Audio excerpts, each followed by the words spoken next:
All right, so we're going to get into a couple of cartridges that not too many people I know like, but I actually do.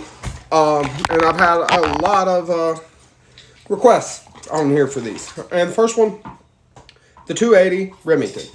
Okay, so the 280 Remington kind of started life as sub-millimeter .6 Remington or sub-millimeter Express Remington. It came about in 1957, so it's as old as my daddy. It's been around a minute.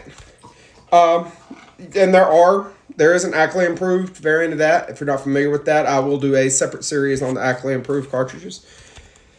It come about kind of very similar to the 270. All right. It starts off as a 30-03 case, which obviously 30-06, 30-03, very, very similar. 30-03 is the parent case with 30-06 and the 270. So it's going to be somewhat similar. But the 270 can be run a little bit hotter than the 280. A little bit faster. 270's got a little bit higher ballistic coefficient typically, but not always. And the 280, it's still a solid cartridge. I mean, there's nothing wrong with it. You're looking at between 120 and 175 grain bullet. Obviously, with your length, especially with this being a fairly narrow cartridge, you want to make sure your twist rate matches your bullet length, but that's with any cartridge. Your 30-06 is going to be considerably more powerful. It's going to be, the 280 is going to be somewhat on par to a 270.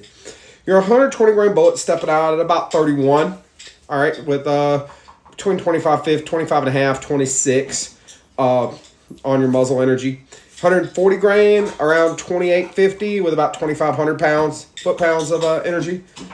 140 grain there. 155 grain, 154 grain is going to be 28 and a quarter or thereabouts with 2,700, about 27 and a half on the foot-pounds of muzzle energy. A 168, you're looking at about 27 and a quarter at the muzzle with 2750 or so, 2775, somewhere thereabouts of muzzle energy, and your 175s are pushing just under 27, about 26 and 3/4 or so, getting you just shy of 2,800 pound-feet of energy. So this is not a slouch.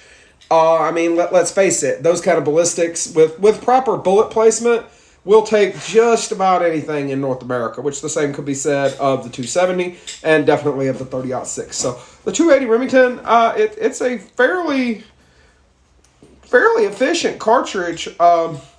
My personal opinion, I would prefer a 270 Winchester or 30-06. But the 280 Remington is absolutely a perfectly serviceable cartridge. And you know what? You can probably get quite a bit of accuracy out of it. So if you like a 280 Remington, drive on. Dog about knocked that over.